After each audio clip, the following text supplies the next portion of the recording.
Do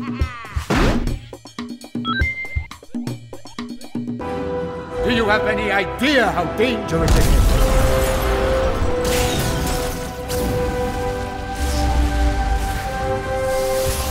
The boy who lived, come to die. Last year I had the unfortunate task of reviewing Harry Potter and the Deathly Hallows Part 1, the video game, which is, without a doubt the worst game I played last year. Wow. This year I got lucky because you had to review the second part, Thomas. The honor was bestowed upon me. Yes, and in short, it's almost as bad as I expect the first game was from listening to you rant about it. Because after having played it for just a couple of hours, actually, I was ready to rant, and I managed to play it a couple of hours more than that, and I was almost through it, and was on the cusp of just giving up. But let's get the basics straight. It's still Gears of Hogwarts, right? Yeah, perfect description. Yes, it is, and I still don't know why. Oh. This isn't a genre I especially think suits the game at all, and I still think it looks absolutely insane when they go around just doing this, stupefy, and yelling stupefy and other strange words, while in theory using guns, machine guns, rocket launchers, grenade launchers, and everything in between. Because no matter how fantastical the graphics are and everything. Are the graphics fantastic? No, but they're kind of magic inspired. Oh, right. You really just, like, in a matter of seconds feel like you're firing a gun, just a stupid looking gun and a stupid sounding gun.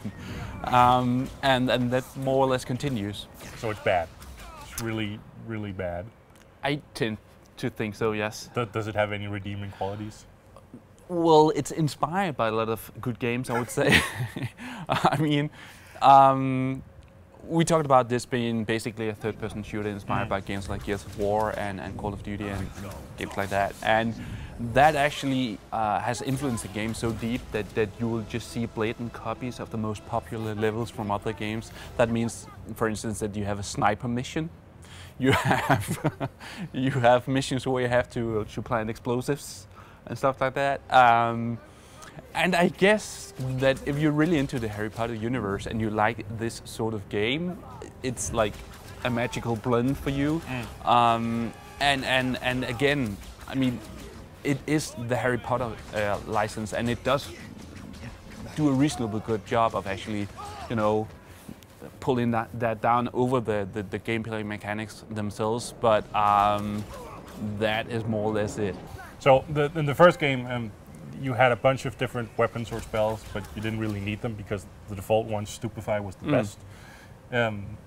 Is it the same thing here? No, they've actually changed that a bit around.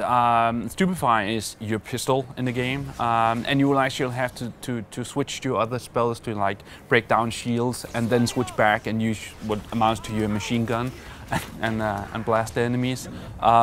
And I mean, it's extremely basic, but it does give you an option, and just the workaround of the controls where you actually have to select the spells are more clever this time around. And one of the other things I tend to like is also that you don't have to play as Harry Potter throughout the whole game. There is actually missions where you get to play like some of the other key persons of the movie and the books, and I mean, it's not that the controls or the missions are any different, but at least they try to give you like just a tiny speck of variation. But in conclusion, Harry Potter and the waist-height cover isn't the game you should be getting, even if you're a hardcore fan. It's kind of hard to say because I mean you have the tattoo and the glasses. We've seen some crazy pictures of just pure dedication to individual series, and if you are an insanely big Harry Potter fan, you will probably get something out of this game. But for most everyone else, there's a better third-person shooter out there. Be polite.